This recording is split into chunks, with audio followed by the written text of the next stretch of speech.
We suffer more often in imagination than in reality. Seneca. My friends, let that sink in for a second.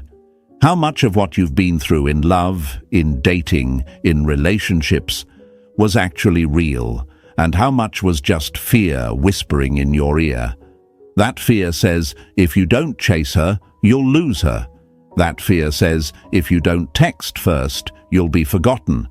That fear tells you that silence is dangerous, when in truth, silence is often your greatest strength. Before we dive deep into this message, do me a favor. Press that like button, subscribe to the channel, and stay with me until the end, because what I'm about to share with you could flip the way you see attraction forever. Hey folks, imagine this with me. Picture a fire. When you keep throwing wood at it non-stop, smothering it with too much fuel, what happens? It suffocates. But when you give it just enough and then step back, the flames grow brighter, hotter, and stronger. That's an attraction. Too much chasing, too much availability, too much "I'll do anything for you" energy. It doesn't feed the fire, it kills it. Detachment is the oxygen. Pulling back gives the connection room to breathe. Here's where most men get it wrong. They think detachment means coldness, that it means ignoring her, that it means playing childish games. Wrong. Detachment is not about becoming ice, it's about becoming a rock. Marcus Aurelius said, "Be like the cliff against which the waves continually break, but it stands firm and tames the fury of the water." That's detachment. You don't stop caring, you stop collapsing. You don't vanish, you become steady. Let me break a lie right now. You've been told that if you don't text her good morning every day, if you don't reply within minutes, if you don't drop everything the second she calls, she'll lose interest. My friends, that's not interest. That's dependency. And dependency never creates desire. Think about it. Has anyone ever valued what they never had to wonder about? Has anyone ever craved what was always within arm's reach? Imagine walking into a room where music is blasting non-stop. After a while, you stop hearing it. It becomes background noise. That's what happens when you're always available, always pouring energy, always filling silence. Now, imagine the music cuts. The sudden quiet makes you notice what's missing. That's detachment. Silence isn't empty, it echoes. It makes her feel the weight of your presence because she finally has to sit with the absence. And here's the paradox. When you stop chasing her, you stop suffocating the fire. When you stop texting out of fear, you stop being background noise. When you pull back with calm confidence, you actually become magnetic. She leans in not because you manipulated her, but because you respected yourself. And respect, my friends, is the foundation of attraction.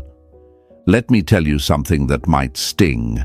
If your entire peace depends on her next text, you've already lost yourself. If your heartbeat races every time she leaves you on red, you've handed her the keys to your self-worth.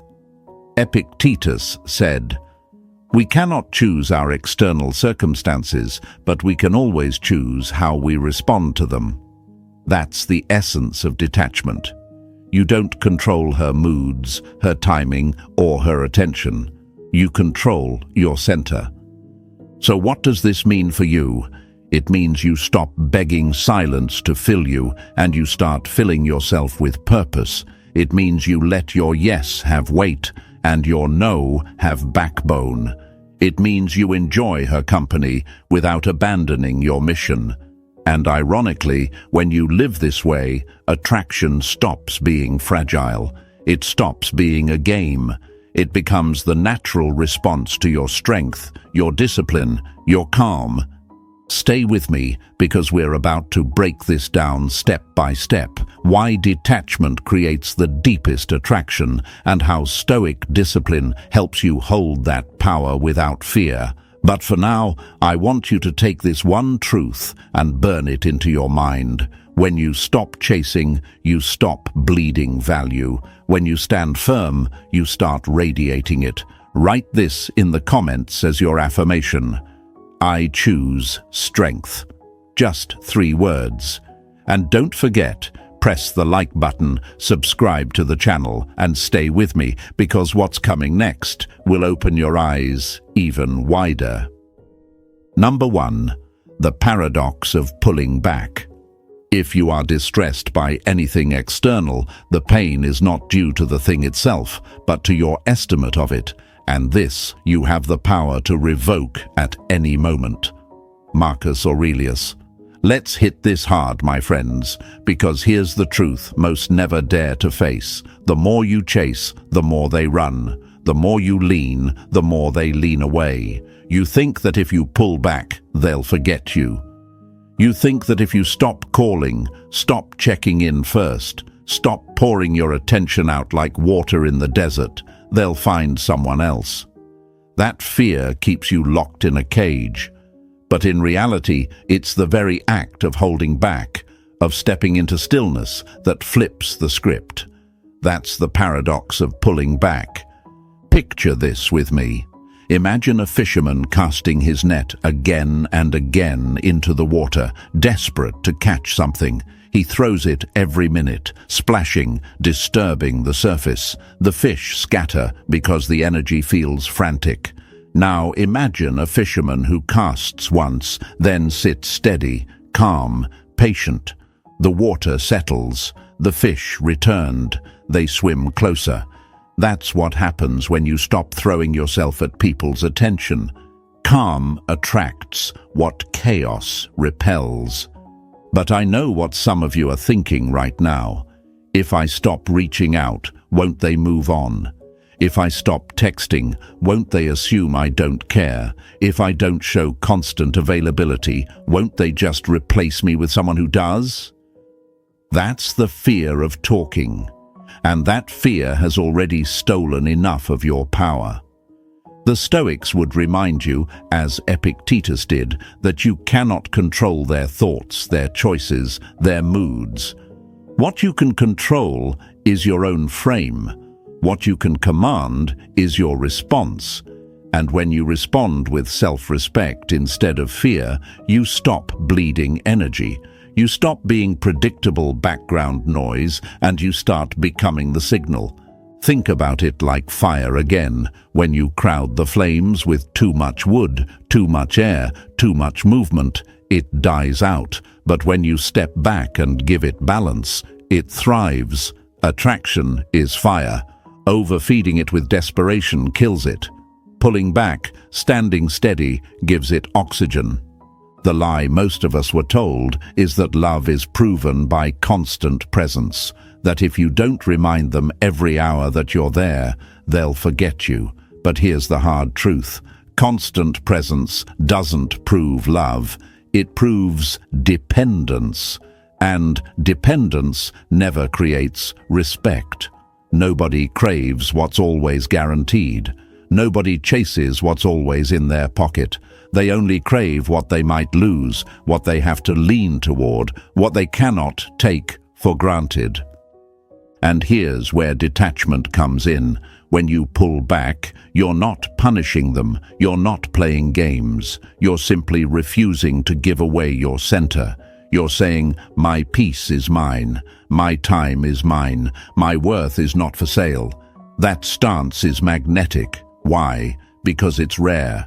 Most men collapse at the first sign of distance. They panic text. They over-explain. They beg silence to end. When you don't, you set yourself apart. Marcus Aurelius said, "A man's worth is no greater than the worth of his ambitions." If your only ambition is to keep someone's attention, your worth will rise and fall like a stock market. But when your ambition is greater, your purpose, your mission, your discipline, then your worth isn't something they can inflate or deflate. And paradoxically, that's when they lean in. They start to wonder, why isn't he scrambling like the others? Why does his silence feel steady instead of needy? Where is his attention going? What is he building that makes him so unshaken? That curiosity is the spark. It's not easy, I know. Pulling back feels like walking into fire barefoot. The silence will scream at first. Your mind will whisper, "You're losing them. They're forgetting you." This will backfire. But here's the reality. If someone forgets you simply because you stopped texting for a day, did you ever really have their respect?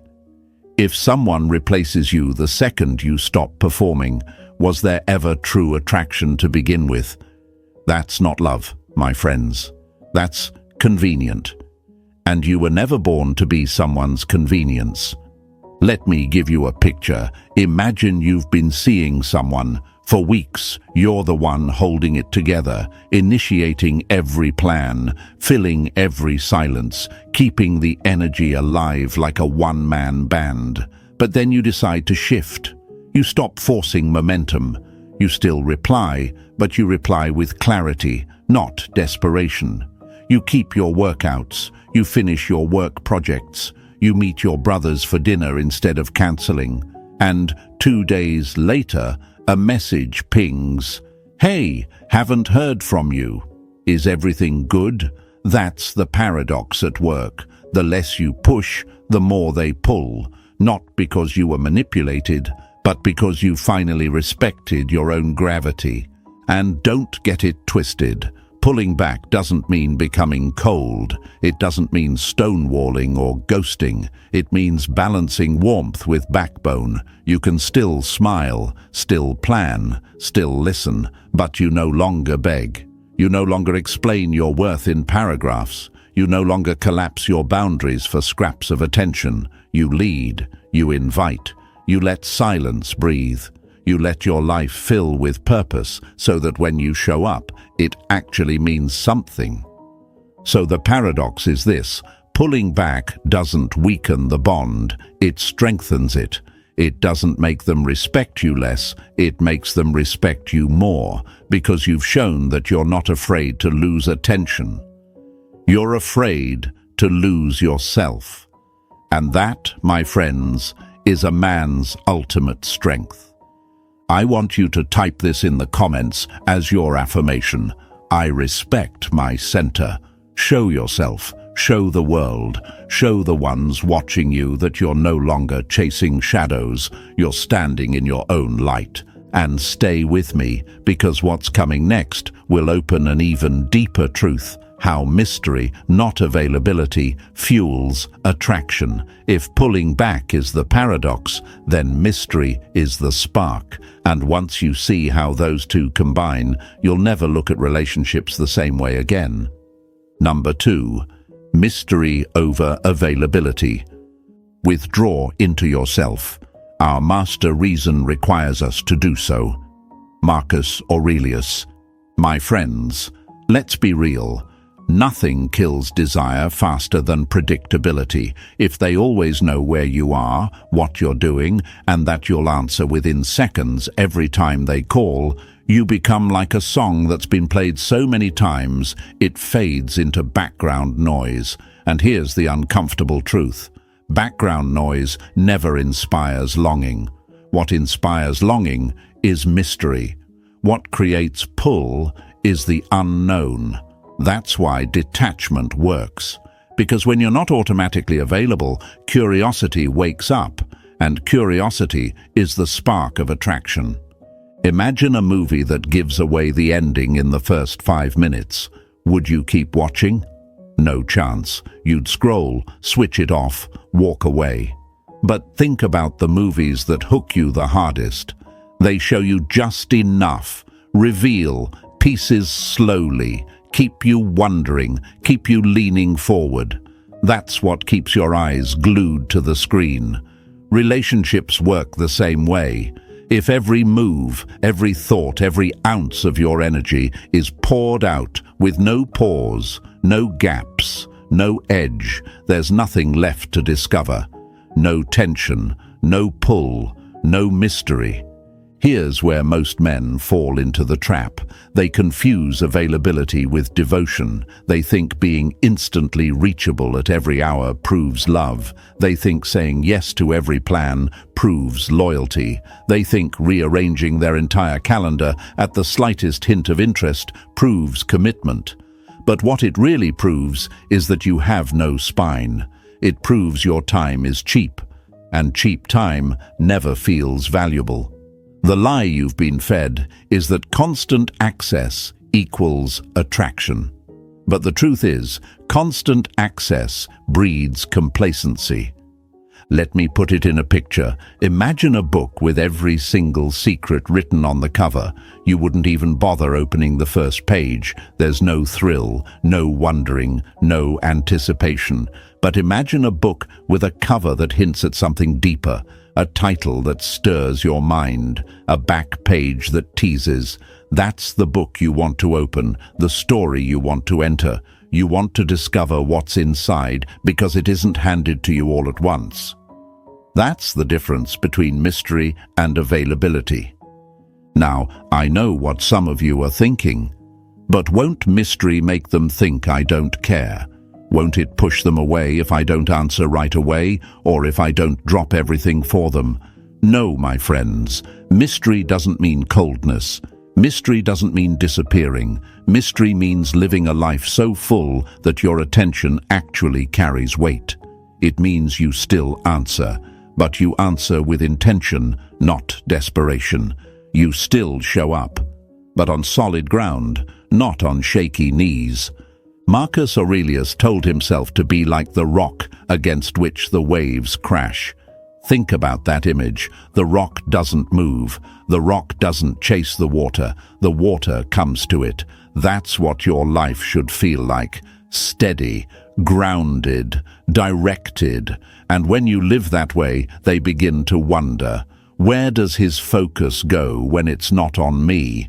What is he building? Who is he becoming? That wonder is the birthplace of attraction. I'll give you an example. Let's say you're seeing someone. In the past, you were available every night. Midnight calls, you'd answer. Last-minute plans, you'd cancel your workout, your sleep, your commitments, and run over. At first, they might have appreciated it, but over time, it flattens.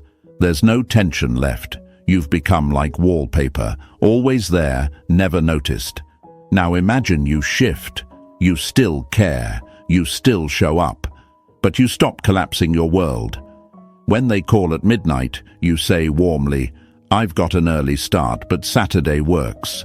Let's grab coffee at the park." Do you see the difference? You didn't ignore them. You didn't punish. You framed your time as valuable, and suddenly Saturday carries weight. Suddenly, they're stepping into your world instead of you collapsing into theirs. This is the paradox of mystery. It doesn't come from playing games. It comes from living fully, from training, building, learning, creating, serving, from living a life rich enough that you don't have to beg for meaning from someone else's attention. That's what makes you unpredictable in the best way. Not reckless, not erratic, but grounded and selective. They may not know exactly when you'll say yes, but they'll know that when you do, it's from a place of strength. And here's the kicker. People don't respect what they can predict without fail. They respect what has to be earned. That's why mystery works. That's why detachment attracts, because your eyes has weight when your nose has backbone. So, let me break another lie here. You don't win someone's heart by giving them unlimited access. You win it by protecting your standards, by letting your life speak louder than your texts. You don't need to remind them of your worth every minute. The silence, the space, the purposeful absence, those remind them better than words ever could. Type this affirmation in the comments right now. My presence has weight. Write it. Show yourself. Show the world. Show those around you that you're no longer chasing cheap validation. You're living from grounded value. And stay with me, my friends, because the next truth will hit even harder. We've talked about mystery, but now we're going to uncover why self-mastery is the rarest and most magnetic trait a man can carry. Once you see how discipline transforms your energy, you'll never look at attraction the same way again. Number 4, the weight of absence. What stands in the way becomes the way. Marcus Aurelius. My friends, let's talk about silence, not the kind that feels cold or cruel, but the kind that has gravity, the kind that lingers in the room like the outline around a painting, making the image clearer, sharper, undeniable.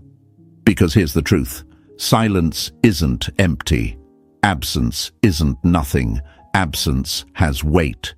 And when you stop overgiving, when you stop filling every second with texts, calls, and constant check-ins, your absence begins to speak louder than your presence ever did. That's the paradox. Picture this. You've been the one sending good morning texts every single day. You've been the one dropping everything to answer, filling every gap in the conversation, making sure no silence lasts longer than a breath. At first, it feels like you're doing the right thing. You're keeping the fire alive, right? But here's what actually happens. Over time, those words stop being noticed. Those efforts stop carrying impact. Why? Because they've become routine. Human nature stops valuing what's always guaranteed. Constant presence becomes background noise. Now imagine you step back, not out of bitterness, not to punish, but to protect your center. You stop overfilling the air. You let silence breathe. You keep your commitments, your training, your work, your mission. You answer with warmth, but not with panic. You let hours, sometimes even a day, pass before responding because you were busy living. At first, it feels risky. The fear creeps in. Will they forget me? Will this backfire? But then it happens. The message arrives. Hey, haven't heard from you. Everything good? That, my friends, is the weight of absence. The echo of what you once gave now rings louder because you've given it contrast. Think about music. A song without pauses, without rests, without space between notes is just noise. But the silence between the beats, that's what gives rhythm, that's what gives beauty, that's what makes the sound powerful. Your absence is that rest, that pause, that contrast. It doesn't erase your presence, it defines it. The lie you've been told is that love means constant communication, that if you don't show up every second, you'll be forgotten. But the truth is this, constant communication dulls value. Space sharpens it. They don't miss the things that never leave. They miss the things that step back and allow space for memory to grow. Silence doesn't erase your worth. It magnifies it. Let me give you a picture. You've been seeing someone, and for weeks, you're the fixer. Every argument, you apologize first. Every pause, you fill it. Every plan, you initiate. But then, 1 week after mixed signals, you stop forcing. You still care, but you keep your ground. You train. You focus on your projects. You go to bed on time. You let their message wait until you've finished what you were doing. And a few days later, a text pops up. I miss the way you... That sentence only exists because the silence existed first. Absence turned your daily habits into something noticeable, something valuable. Epictetus said, wealth consists not in having great possessions, but in having few wants. Detachment works the same way. When you stop needing constant reassurance, you create wealth in the relationship. Your absence teaches both them and you that your value isn't in how much you give, but in how much you choose to give. And chosen presence always weighs more than automatic presence. Here's why this works. Absence sharpens memory. That late-night call you used to answer without fail now feels heavy when it doesn't happen. That daily good morning text they took for granted now echoes because it's gone. They remember the way you brought calm to the room, the way your energy steadied them, the way your presence filled space. They feel the loss, and in that feeling, they discover the truth. Your attention wasn't cheap. It was gold, and they spent it carelessly. And here's the deeper lesson. Absence isn't about withholding love. It's about protecting peace. It's about building your inner citadel, that fortress Marcus Aurelius spoke of, where nothing external can shake you. Because while they wrestle with the echo of silence, you stay grounded. You're not waiting, pacing, refreshing your phone. You're building, you're training, you're serving, you're present with your own life. That's what makes your presence heavy. That's what makes your absence echo. But don't confuse absence with punishment. You're not disappearing to hurt them. You're not sulking in silence. You're not stonewalling. You're investing. You're choosing. You're showing that your time is measured. Your attention is intentional. Your presence is rare. And rarity, my friends, is always attractive. Diamonds are rare. Gold is rare. Silence is rare in a world full of noise. So when you step back, you're not saying, "I don't care." You're saying, "I care, but I won't collapse." You're saying, "My peace comes first." You're saying, "If you want my attention, it has weight, it has value, it has meaning." Write this in the comments right now as your affirmation. My absence has weight. Show yourself, show the world, show everyone watching you that you're no longer afraid of silence. You're letting silence work for you. And stay with me, because what comes next builds on this truth. If absence carries weight, then contrast creates desire. In the next part, we'll break down why your presence shines brighter when it's framed by space, and how detachment turns ordinary moments into unforgettable ones. Don't move. This is where it gets even deeper. Number 5. Desire through contrast. Even the stars without the night would go unnoticed. Seneca. My friends, let's hit this straight on. Desire doesn't grow in sameness. It doesn't spark in predictability. It lives, breathes, and burns because of contrast. Without dark, there's no light. Without distance, there's no longing. Without absence, there's no craving for presence. This is where detachment becomes a powerful force, because it creates contrast. And contrast is what makes desire unforgettable. Picture a flame in broad daylight. It flickers, it burns, but the sun swallows it. You barely notice it. Now, imagine the same flame in the black of night. Suddenly, it glows brighter, warmer, more alive. You're drawn to it because the darkness framed it.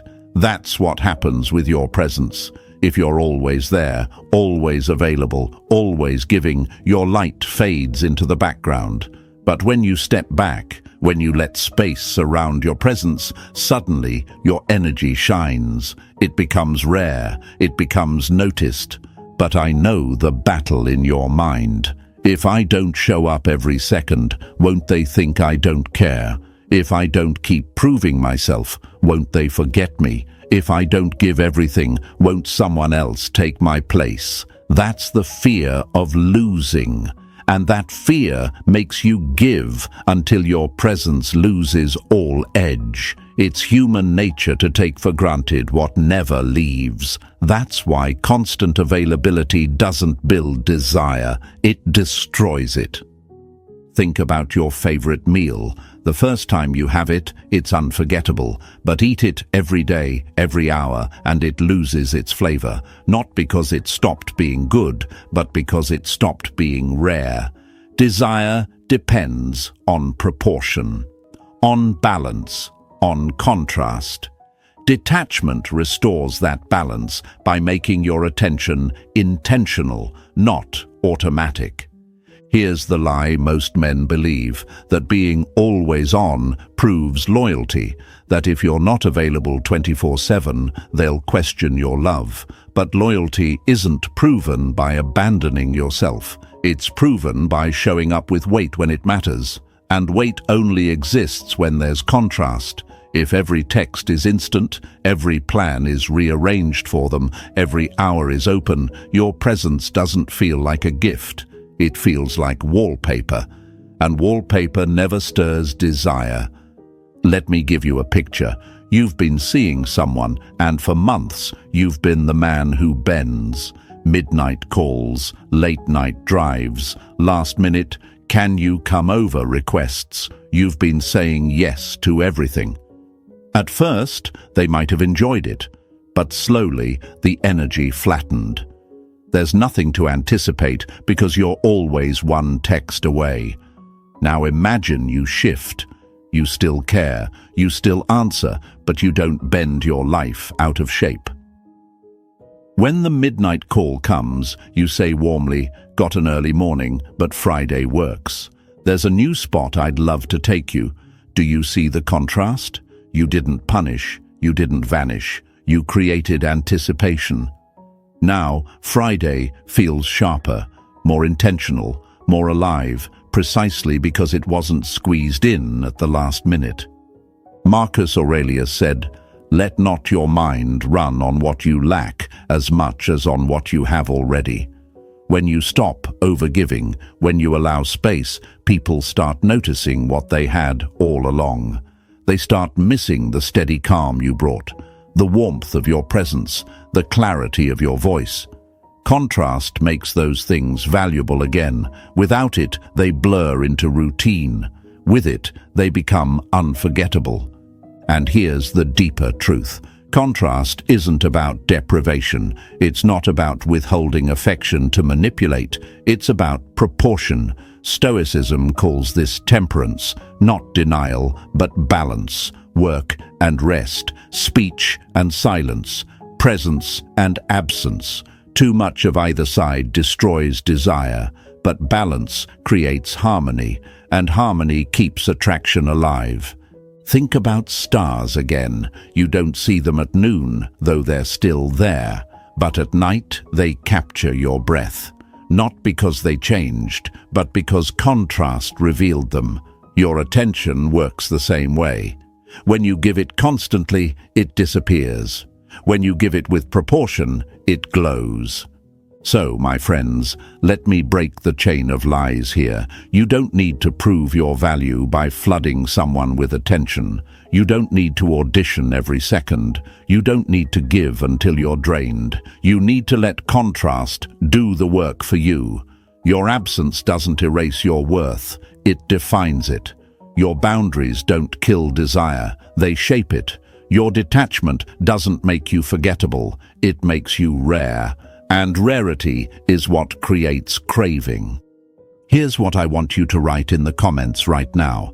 My presence shines brighter with contrast. Say it, type it, show yourself, show the world that you understand. Your energy is not wallpaper, it's fire. And fire only matters when it's framed by the night. Stay with me, because what's coming next will strike even deeper. We've talked about contrast. Now we're going to explore something even rarer, the calm they didn't expect. When everyone else panics, the man who stays steady becomes unforgettable. And once you learn how calm under pressure flips the script, you'll understand why stillness is often louder than any words you could speak. Number 6, the calm they didn't expect. True power is calmness under pressure. Seneca. My friends, let's cut straight to it. Most men crumble the second things get shaky, the moment they sense distance, the moment the replies slow down, the moment plans get vague. They panic, they flood the phone, they over-explain, they beg, they plead, they chase. And in that storm of desperation, they destroy the very respect they're fighting to keep. But here's the paradox. When you refuse to panic, when you stay calm instead of collapsing, you flip the entire script. Suddenly, they don't understand. They expected chaos. They expected you to beg. They expected you to chase. But what they met was calm. And calm, my friends, is power. Picture a storm at sea. The waves crash, the wind screams, the sky tears open. Everything feels like it's breaking apart. But in the middle of that chaos, a lighthouse stands, steady, silent, unmoved. Ships don't look for another wave to guide them. They look for that steady light. That's you when you hold your calm. That's you when you refuse to be dragged into fear. You become the lighthouse in someone else's storm, and that steadiness is magnetic. Now let's be honest, the fear will scream at you. If I don't react now, I'll lose them. If I don't show how much I care, they'll forget me. If I don't prove myself, someone else will take my place. That fear makes you think panic is love, but panic isn't love. Panic is insecurity, and insecurity is repelling. Calm, on the other hand, isn't cold. It's centered. It says, I can care for you without collapsing myself. And that is a signal most people rarely encounter. Marcus Aurelius said, you have power over your mind, not outside events. Realize this, and you will find strength. That's exactly what calmness under pressure proves. You can't control their mood, their timing, their distance. But you can control whether you lose yourself in the process. And the moment you show that discipline, they feel it. They notice the difference between a man who's begging for reassurance and a man who refuses to negotiate his dignity. Let me paint a picture. You've been seeing someone and they cancel plans with a casual, "This week's crazy." The old you would have spun into chaos. 3 paragraphs of over-explaining, offers to meet any time, maybe even a guilt trip. You'd sacrifice your schedule, your peace, your sleep, just to squeeze back into their orbit. But the calm you breathe. You send one clear, warm message. All good. Sounds like a full week. I'm tied up tonight too. Let's aim for Tuesday, 7 p.m., new Thai place on Oak. And then you set your phone down, you go lift, you finish your project, you call your brother back. No sulking, no begging, no storm, just calm. And what happens? The next day, they're not just thinking about Tuesday, they're thinking about your tone. They're wondering, why didn't he chase? Why didn't he panic? Why is he so steady? That curiosity is the echo of respect. Calm, under pressure, unsettles people in the best way, because everyone else collapses, but you didn't. Here's the lie. You've been told that reacting fast proves you care, that blowing up someone's phone shows loyalty, that adjusting your entire life proves commitment. But the truth? That behavior proves fear, and fear never creates attraction. Calm does. Calm says, I care, but I won't beg. Calm says, I hear you, but I won't lose me. Calm says, if it works, great.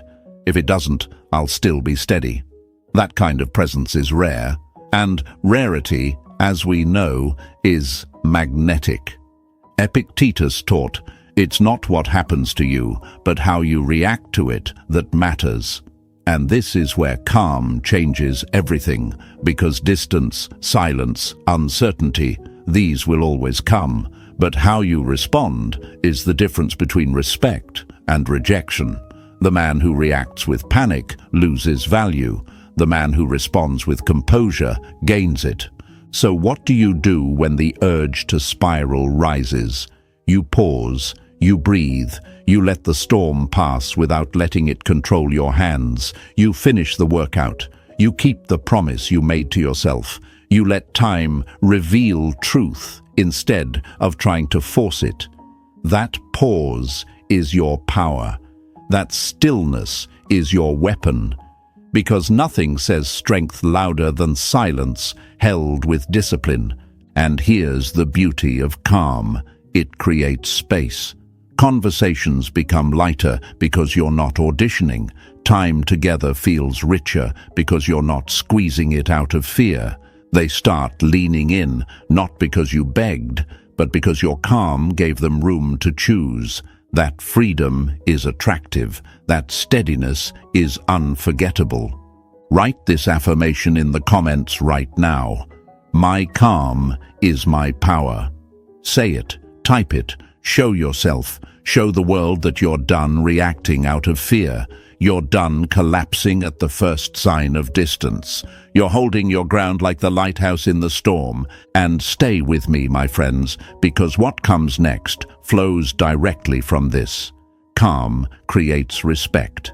Distance, when combined with composure, births respect in a way chasing never could. In the next section, we'll break down why respect is born in distance, and why without it, desire cannot survive.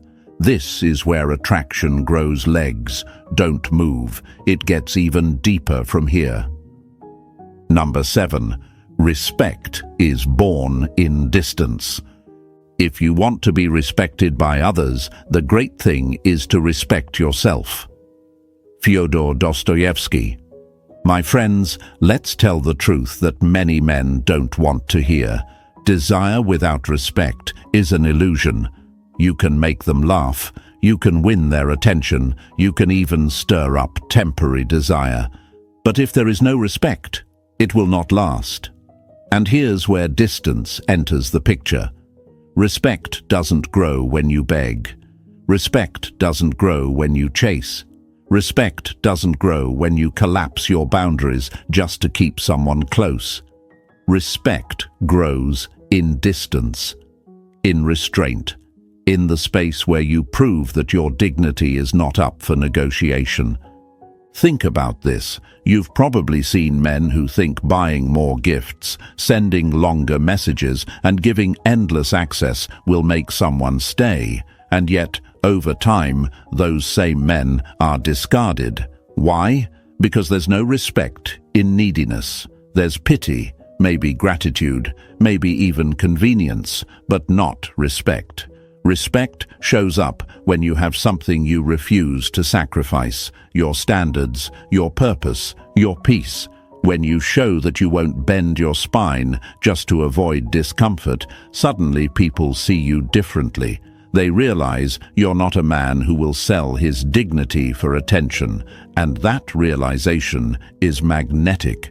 Imagine a tree in a storm. The weaker trees bend, snap, and scatter leaves everywhere, but the oak, tall, rooted, unshaken, stands firm. It doesn't mean the oak isn't touched by the wind. It just means its roots are deeper than the storm. That's you when you hold your distance. You're not saying you don't care. You're saying you care enough about yourself to stay rooted. And that rootedness commands respect. But I know the thoughts that rush into your mind. If I step back, they'll think I don't care. If I stop proving myself, they'll forget me. If I don't bend, they'll just move on to someone who will. That's the lie you've been sold. That loyalty means self-betrayal. That love means erasing yourself. That closeness means constant sacrifice. The truth is exactly the opposite. The moment you sacrifice your self-respect, attraction dies. The moment you hold your frame with warmth and distance, attraction grows. Epictetus said, "You will earn the respect of all men if you begin by earning the respect of yourself." And that's the heart of this lesson. When you pull back, when you hold distance, when you refuse to crawl just to be chosen, you send a message. I respect myself. I value myself. I will not sell myself for scraps of attention. And that message commands respect without you saying a word. Let me give you a real picture. You've been seeing someone and they've gone vague. Short replies, excuses, less interest. The old version of you would have flooded their phone, maybe sent a gift, maybe begged for reassurance. But the new you, You send one clear, calm invitation. I'd like to see you Thursday, dinner at that new spot. If they say yes, great. If they say no, you respond once. All good, reach out if that changes. Then you return to your life, training, working, building, resting. You don't argue, you don't beg, you don't audition, you lead once, then you let go. A few days later, the message comes. How about next Tuesday? That moment happens because your distance created respect. They realized you weren't going to collapse just to keep them. Here's what most men never learn. Respect doesn't grow from desperation. It grows from discipline. Respect doesn't grow from unlimited access. It grows from boundaries. Respect doesn't grow from always saying yes. It grows from a man whose no carries weight. When people see that you are kind but not weak, warm but not desperate, available but not absorbent, they can't help but respect you. And respect, my friends, is the soil where attraction grows roots.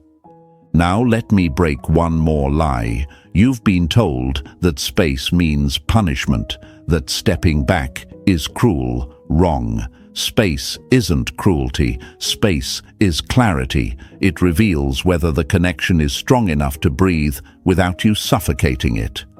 And if it isn't, that space just saved you years of wasted energy.